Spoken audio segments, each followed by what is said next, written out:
থানা প্রভাষক ইতিহাস বিভাগ গুরুদয়াল সরকারি কলেজ কিশোরগঞ্জ। প্রিয় ছাত্রছাত্রীরা, একাদশ দ্বাদশ শ্রেণীর অনলাইন ক্লাসে আমাদের আজকের বিষয় ইতিহাস। পঞ্চম অধ্যায় হিটলার ও মুসোলিনির উত্থান এবং দ্বিতীয় বিশ্বযুদ্ধ। প্রথম বিশ্বযুদ্ধে জার্মানি অক্ষশক্তি হিসেবে যোগদান করে এবং পরাজিত হয়। প্রথম বিশ্বযুদ্ধে পরাজয়ের পর যুদ্ধোত্তর জার্মানিতে যে বিশৃঙ্খল অবস্থার সৃষ্টি হয়, সেই বিশৃঙ্খল অবস্থার মধ্যেই গণতন্ত্রের পতন এবং স্বৈরতন্ত্রবাদী ও উগ্র জাতীয়তাবাদী নাৎসি শক্তির উদ্ভব ঘটে। আর এই নাৎসি দলেরই প্রধান ছিলেন হিটলার। এখন আমরা হিটলার সম্পর্কে প্রাথমিক কিছু ইনফরমেশন জেনে নিব। তার পুরো নাম হচ্ছে অ্যাডলফ হিটলার। 1889 সালের 20 এপ্রিল তিনি অস্ট্রিয়ার একটি গ্রামে জন্মগ্রহণ করেন। তার আমরা যদি দেখি তার ছোটবেলা, তার বাল্যকাল খুব বেশি সুখকর ছিল না। ছোটবেলায় তিনি দুঃখ কষ্টের মধ্যে দিয়ে তার জীবন অতিবাহিত করেন। ছোটবেলায় তার স্বপ্ন ছিল তিনি চিত্রশিল্পী হবেন। এজন্য দেখা যায় যে তিনি চারুশিল্পে ভর্তি হওয়ার জন্য পরীক্ষাও দিয়েছিলেন, কিন্তু পরপর দুবার পরীক্ষা দিয়েও তিনি চারুশিল্পে ভর্তি হওয়ার যোগ্যতা অর্জন করতে পারেননি। তখন থেকেই মূলত তার একাকী ও বিচ্ছিন্ন জীবন শুরু হয়। আমরা যদি দেখি যে প্রথম বিশ্বযুদ্ধে তিনি স্বেচ্ছায় যোগদান দিয়েছিলেন এবং প্রথম বিশ্বযুদ্ধে তিনি বীরত্বের সাথে যুদ্ধও করেছিলেন, কিন্তু যুদ্ধ শেষ হওয়ার আগেই তাকে আহত হয়ে হাসপাতালে ভর্তি হতে হয়। আচ্ছা, 1920 সালে যখন তিনি হাসপাতাল থেকে ছাড়া পান, তখন জার্মানিতে বিশৃঙ্খল অবস্থা চলছিল, যুদ্ধোত্তর জার্মানিতে। সেই বিশৃঙ্খল অবস্থার মধ্য দিয়ে তিনি 1920 সালে জার্মান ওয়ার্কার্স পার্টিতে যোগদান করেন। এই জার্মান ওয়ার্কার্স পার্টিরই পরবর্তী নাম হচ্ছে জাতীয় সমাজতন্ত্রবাদী জার্মান শ্রমিক দল বা national socialist German workers party বা সংক্ষেপে নাৎসি পার্টি। 1923 সালে হিটলার একবার জার্মানির ক্ষমতা দখলের চেষ্টা করেন বল প্রয়োগের মাধ্যমে, কিন্তু তিনি ব্যর্থ হন। ব্যর্থ হলে তাকে 5 বছরের কারাদণ্ড দেওয়া হয় এবং কিন্তু 5 বছর তাকে জেলে থাকতে হয় নাই। 9 মাসের মধ্যেই তিনি জেল থেকে ছাড়া পান। এই 9 মাস জেলে থাকাকালীন সময়ে তিনি তার আত্মজীবনী মেইন ক্যাম্প রচনা করেন। তারপর যদি আমরা দেখি যে 1933 সালে জার্মানি চ্যান্সেলর পদে অধিষ্ঠিত হন হিটলার। 1933 সালের জানুয়ারিতেই হিটলার জার্মানির চ্যান্সেলর পদে অধিষ্ঠিত হন এবং তার একনায়কত্ব প্রতিষ্ঠা করেন। 1939 সালে জার্মানি দ্বিতীয় বিশ্বযুদ্ধে যোগদান করে অক্ষশক্তি হিসেবে হিটলারের নেতৃত্বে এবং দ্বিতীয় বিশ্বযুদ্ধেও জার্মানি পরাজিত হয়। পরাজয়ের পর এই পরাজয়ের গ্লানি থেকে 1945 সালের 30 এপ্রিল হিটলার আত্মহত্যা করেন। হিটলারের তাহলে আমরা দেখতে পাই যে হিটলারের সময়কাল ছিল 1933 থেকে 1945 সাল। এই হচ্ছে হিটলার সম্পর্কে আমাদের প্রাথমিক কিছু ইনফরমেশন। আচ্ছা, আমরা এখন দেখব যে হিটলার ও নাৎসি দলের উত্থানের কারণ, মানে কোন অবস্থার পরিপ্রেক্ষিতে জার্মানিতে হিটলারের মতো একজন একনায়কতান্ত্রিক শাসক এবং নাৎসি দলের মতো একটা সর্বাত্মকবাদী দলের উদ্ভব ঘটে, সে বিষয়গুলাই আমরা এখন আলোচনা করব। প্রথমে যদি দেখি হিটলার ও নাৎসি দলের উত্থানের কারণ হিসেবে প্রথম কারণে জার্মানির উপর ভার্সাই সন্ধির শর্ত আরোপ। আমরা জানি যে প্রথম বিশ্বযুদ্ধে জার্মানি অক্ষশক্তি হিসেবে যোগদান করেছিল এবং পরাজিত হয়। তো প্রথম বিশ্বযুদ্ধের পর যে প্যারিসে শান্তি সম্মেলন হয়, মিত্রশক্তি অক্ষশক্তি দেশসমূহ অংশগ্রহণ করে, সেই প্যারিসে শান্তি সম্মেলনে মিত্রশক্তি এবং অক্ষশক্তি জার্মানির মধ্যে ভার্সাই সন্ধি নামে একটি সন্ধি স্বাক্ষরিত হয়। এই ভার্সাই সন্ধির শর্তগুলা মিত্রশক্তি পরাজিত জার্মানির উপর চাপিয়ে দেয়। তো আমরা ভার্সাই সন্ধি যদি আমরা বিবেচনা করি, তাহলে দেখব যে এই ভার্সাই সন্ধির শর্তগুলা ছিল জার্মানির জন্য খুবই অপমানজনক। এই ভার্সাই সন্ধির মাধ্যমে দেখা যায় যে জার্মানি তার ভৌগোলিক বিভিন্ন অঞ্চল মিত্রশক্তিকে ছেড়ে দিতে হয়। জার্মানির পৃথিবীর বিভিন্ন অঞ্চলে জার্মানির যে উপনিবেশ ছিল, সেই উপনিবেশ এলাকাগুলো মিত্রশক্তিকে দিয়ে দিতে হয়। সামরিকভাবেও জার্মানিকে কোণঠাসা করে দেওয়া হয়। জার্মানির সৈন্য সংখ্যা কমিয়ে ফেলা হয়, জার্মানির অস্ত্র সংখ্যা কমিয়ে ফেলা হয়, জার্মানির সামরিক ঘাঁটি ভেঙে দেওয়া হয়। মানে টোটালি জার্মানিকে বিভিন্নভাবে একদম কোণঠাসা করে দেওয়া হয়। তো এরকম অবস্থার পরিপ্রেক্ষিতে জার্মানির জনসাধারণ মনে করে যে এই ভার্সাই সন্ধি জার্মানির জন্য খুবই অপমানজনক একটা সন্ধি। আর এই ভার্সাই সন্ধির বিরুদ্ধে তীব্র প্রতিবাদ জানিয়েছিল জার্মানির নাৎসি দল। তো জার্মানির আপামর জনসাধারণ মনে করে যে এই নাৎসি দলই জার্মানির হারানো যে মর্যাদা সেটা ফিরিয়ে আনতে পারবে। যার ফলে জার্মানির জনসাধারণ নাৎসি দলের প্রতি আকৃষ্ট হতে থাকে। 2 নম্বরে যে কারণটা আমরা যদি দেখি, যুদ্ধজনিত ক্ষয়ক্ষতি পূরণের শর্ত জার্মানির উপর আরোপ। প্রথম বিশ্বযুদ্ধে প্রচুর ক্ষয়ক্ষতি হয়, মিত্র শক্তিরও যেরকম ক্ষয়ক্ষতি হয়, অক্ষ শক্তি জার্মানিরও সেরকম ক্ষয়ক্ষতি হয়। তো এই মিত্র শক্তি, অক্ষ শক্তি মানে টোটাল যুদ্ধের যে ক্ষয়ক্ষতি পুরাটাই চাপিয়ে দেওয়া হয় জার্মানির উপর। কিন্তু জার্মানি নাৎসি দল এই শর্তের প্রতিবাদ করে বলে যে যুদ্ধবিধ্বস্ত জার্মানির যে শোচনীয় অবস্থা, যেখানে জার্মানির অর্থ সংকট, বৈশ্বিক মহামন্দার প্রভাব, মূল্যস্ফীতি, এগুলোর কারণে জার্মানির জনসংখ্যা বৃদ্ধি, এসবের কারণে জার্মানির পক্ষে এই যুদ্ধজনিত ক্ষয়ক্ষতি দেওয়া সম্ভব না। যার ফলে জার্মানির জনগণ এই নাৎসি শক্তিকে তাদের মুক্তিদাতা হিসেবে মনে করে। আচ্ছা, তারপরে আমরা যদি দেখি 3 নম্বর কারণ হিসেবে 1929 থেকে 30 সালের বৈশ্বিক মহামন্দার প্রভাব। 1929 থেকে 30 সালে বৈশ্বিক যে মহামন্দা, তার প্রভাব জার্মানিতেও পড়েছিল। জার্মানির অর্থনীতি দুর্বল হয়ে পড়েছিল, জার্মানিতে বেকার সংখ্যা বৃদ্ধি পেয়েছিল, শ্রমিকরা বেকার হয়ে গিয়েছিল, জনসংখ্যা বৃদ্ধি পাচ্ছিল। তো মানে টোটাল হচ্ছে জার্মানির বিশৃঙ্খল একটা অবস্থার সৃষ্টি হয়, যা তৎকালীন যে জার্মানি গণতান্ত্রিক সরকার সেই বিশৃঙ্খল অবস্থার সমাধান করতে ব্যর্থ হয়। তো এরকম পরিস্থিতিতে জার্মানির নাৎসি দল জনগণকে বলে যে তারা যদি ক্ষমতায় আসে তাহলে তারা সেই বিশৃঙ্খল অবস্থার সমস্যার সমাধান করবে। যার ফলে জার্মানির যে জনসাধারণ তারা নাৎসি দলকে তাদের মুক্তিদাতা হিসেবে মনে করে। 4 নম্বর যে কারণটা সেটা যদি আমরা দেখি, নাৎসি দল কর্তৃক জার্মানরাই শ্রেষ্ঠ জাতি বলে বক্তব্য প্রচার। জার্মানির যে নাৎসি দলের হিটলার বিভিন্ন বক্তব্যের মাধ্যমে প্রচার করতে থাকে যে জার্মানরাই হচ্ছে শ্রেষ্ঠ জাতি, জার্মান রক্তের বিশুদ্ধতার উপর জোর দেওয়া হয়, জার্মান জাতিকে বলা হয় যে জার্মানরা হচ্ছে আর্য জাতির বংশধর, তারা হচ্ছে শ্রেষ্ঠ জাতি। এই বক্তব্যগুলা বলে বলে হিটলার জার্মানি জাতির আত্মবিশ্বাস ফিরিয়ে আনতে থাকে, যার ফলে জার্মানির আপামর জনসাধারণ হিটলারের প্রতি আকৃষ্ট হতে থাকে। 5 নম্বর যে কারণটা আমরা যদি বলি, হিটলারের ভাষণের সম্মোহনী শক্তি দিয়ে জার্মান জাতিকে আকৃষ্ট।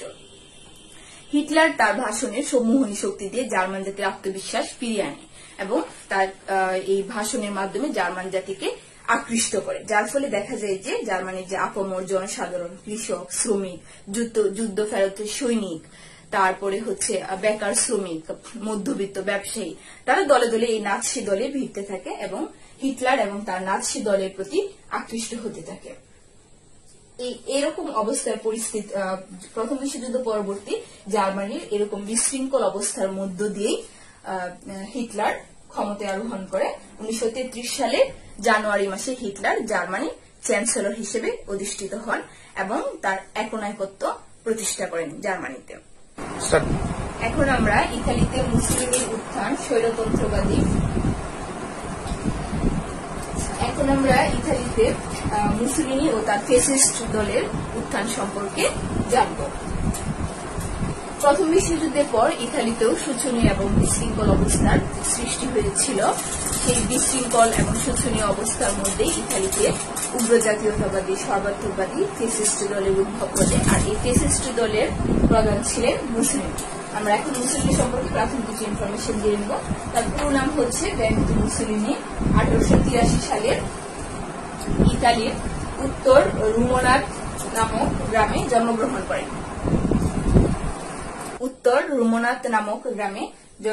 করেন। তার সময়কাল ছিল 1922 থেকে 1945 সাল।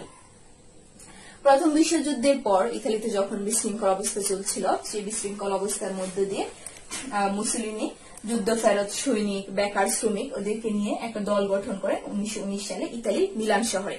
এই দলটারই নাম হচ্ছে পরবর্তীতে ফ্যাসিস্ট দল। ফ্যাসিস্ট শব্দটি এসেছে ল্যাটিন শব্দ ফেসিও থেকে, যার অর্থ হলো বল বা শক্তি।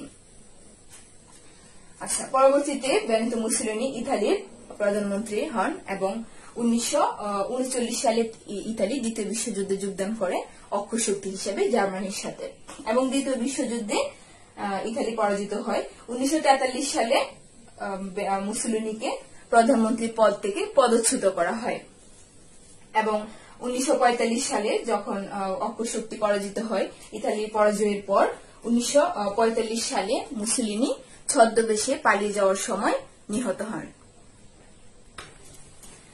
আচ্ছা, ইতালিতে ফেসিস্ট দল এবং এই ফেসিস্ট দলের যে প্রধান মুসোলিনির যে মতবাদ তাকে আমরা ফেসিবাদ সম্পর্কে জানি। এই ফেসিবাদ সম্পর্কে আমরা কিছু জেনে নিব। ফেসিবাদ মূলত হচ্ছে একটা স্বতন্ত্র বিশ্বাস। এই ফেসিবাদের মূল মন্ত্র হচ্ছে রাষ্ট্রই সকল শক্তির আধার। এই ফেসিবাদের স্লোগান হচ্ছে মুসোলিনি সর্বদা সঠিক কাজ করেন। মূল কথা হচ্ছে রাষ্ট্রের জন্য সবকিছু, রাষ্ট্রের বিরুদ্ধে কিছুই নয় এবং রাষ্ট্রের বাইরেও কিছু নেই। এবং এই ফেসিবাদের আদর্শ হচ্ছে সর্বাত্মকবাদ, উগ্র জাতীয়তাবাদ এবং উগ্র চরমপন্থাবাদী আদর্শ। মূলত এক জাতি, এক রাষ্ট্র, এক দল এবং এক নেতা, এই আদর্শের উপর ভিত্তি করে ইতালিতে ফেসিবাদ গড়ে ওঠে।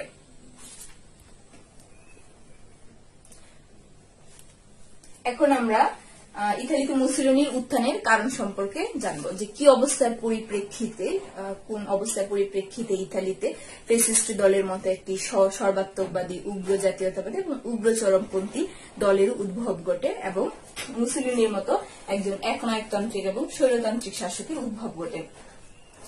মুসোলিনির উত্থানের কারণ হিসেবে প্রথমে আমরা যদি বলি প্রথম বিশ্বযুদ্ধ পরবর্তী ইতালির ভঙ্গুর অর্থনীতি। প্রথম বিশ্বযুদ্ধের পর ইতালির অবস্থাও শোচনীয় ছিল। ইতালির অর্থনৈতিক সংকট দেখা দেয়, দ্রব্যমূল্য বৃদ্ধি পায়, জনসংখ্যা বৃদ্ধি পায়, ইতালিতে বেকার সমস্যা দেখা দেয়, যুদ্ধ ফেরত সৈনিকরা বেকার হয়ে পড়ে।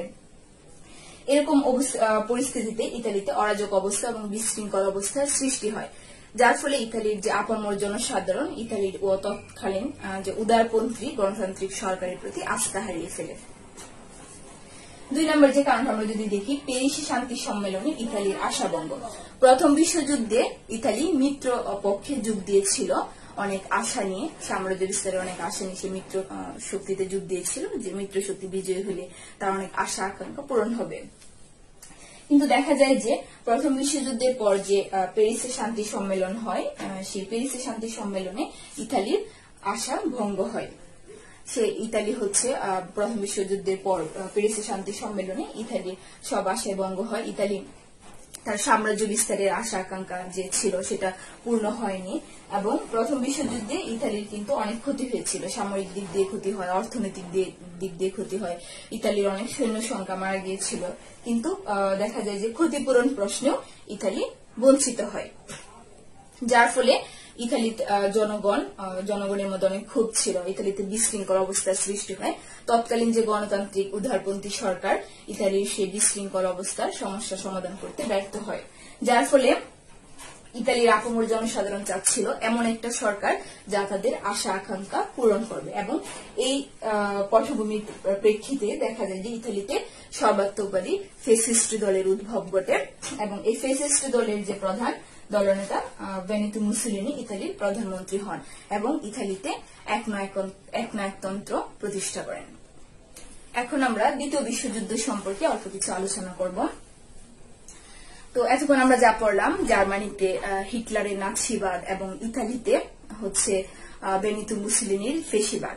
এই দুই মতবাদ, নাৎসিবাদ এবং ফেসিবাদের মতো সর্বাত্মকবাদী, উগ্র চরমপন্থী এবং উগ্র জাতীয়তাবাদী, একনায়কতান্ত্রিক এবং স্বৈরতান্ত্রিক মতবাদের কারণেই দেখা যায় যে দ্বিতীয় বিশ্বযুদ্ধের পটভূমি এই সর্বাত্মকবাদী মতবাদের কার্যক্রমের মধ্য দিয়ে দ্বিতীয় বিশ্বযুদ্ধের পটভূমি সৃষ্টি হয়। এবং এই দ্বিতীয় বিশ্বযুদ্ধ 1939 সালে শুরু হয়ে শেষ হয় 1945 সালে।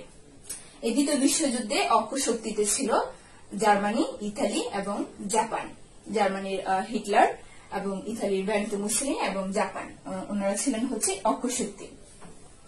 আর মিত্র শক্তিতে ছিল ব্রিটেন, ফ্রান্স, মার্কিন যুক্তরাষ্ট্র এবং সোভিয়েত ইউনিয়ন বা সোভিয়েত রাশিয়া। এই দ্বিতীয় বিশ্বযুদ্ধে অক্ষশক্তি এবং মিত্রশক্তির মধ্যে যে যুদ্ধ হয়, সেই যুদ্ধেও দেখা যায় যে একসময় অক্ষশক্তি পরাজিত হয় এবং জাপান, জার্মানি, ইতালি যে অক্ষশক্তি, এই অক্ষশক্তি মিত্রশক্তি ব্রিটেন, ফ্রান্স, মার্কিন যুক্তরাষ্ট্র এবং সোভিয়েত রাশিয়ার কাছে পরাজিত হয়। এখন আমরা দ্বিতীয় বিশ্বযুদ্ধের ফলাফল সম্পর্কে আলোচনা করব। দ্বিতীয় বিশ্বযুদ্ধ ছিল ইতিহাসে সবচেয়ে ধ্বংসাত্মক যুদ্ধ এবং এই যুদ্ধে প্রচুর পরিমাণ ক্ষয়ক্ষতি হয়েছিল। যদি আমরা ক্ষয়ক্ষতি পরিমাণটা দেখি, যে প্রচুর পরিমাণে ক্ষয়ক্ষতি হয়েছিল, প্রচুর মানুষের প্রাণহানি হয়েছিল এই যুদ্ধে প্রত্যেকটা দেশ, অক্ষর শক্তি, মিত্র শক্তি যে দেশগুলো অংশগ্রহণ করে যুদ্ধে, প্রত্যেকটা দেশ অর্থনৈতিকভাবে প্রচুর ক্ষতি সাধিত হয়েছিল এবং তাদের সামরিক ক্ষতি হয়েছিল। 2 নম্বরে যদি দেখি আমরা যে এই দ্বিতীয় বিশ্বযুদ্ধের পর দেখা যায় যে বড় দেশগুলার অধীনে যে উপনিবেশগুলা ছিল, সেই উপনিবেশগুলাতে জাতীয় মুক্তি আন্দোলন শুরু হয় এবং ধীরে ধীরে নব্য স্বাধীন রাষ্ট্রের জন্ম হতে শুরু করে। তারপরে যদি আমরা দেখি যে এই দ্বিতীয় বিশ্বযুদ্ধের পর আমেরিকা যুক্তরাষ্ট্র এবং সোভিয়েত ইউনিয়ন পরস্পর পরাশক্তি হিসেবে আবির্ভূত হয় এবং এই 2 দেশের মধ্যে পরবর্তীতে স্নায়ু যুদ্ধ নামক আরেকটা যুদ্ধ শুরু হয়, যেটা আমরা পরবর্তী অধ্যায়ে আলোচনা করব। আচ্ছা, এই দ্বিতীয় বিশ্বযুদ্ধের পর দেখা যায় যে বিশ্ব নেতৃবৃন্দের নেতৃত্বে জাতিসংঘ নামে একটি শান্তি সংঘের প্রতিষ্ঠা হয়, যে জাতিসংঘের লক্ষ্য ছিল বিশ্বে স্থায়ী শান্তি ও নিরাপত্তা নিশ্চিত করা। এই জাতিসংঘ আমরা পরবর্তী আরেকটা অধ্যায় আছে জাতিসংঘ, স্নায়ুযুদ্ধ এবং জাতিসংঘ সম্পর্কে আমাদের পরবর্তী আরো 2টি অধ্যায় রয়েছে। তো সুপ্রিয় ছাত্রছাত্রীরা, আমাদের অনলাইন ক্লাসে আজকে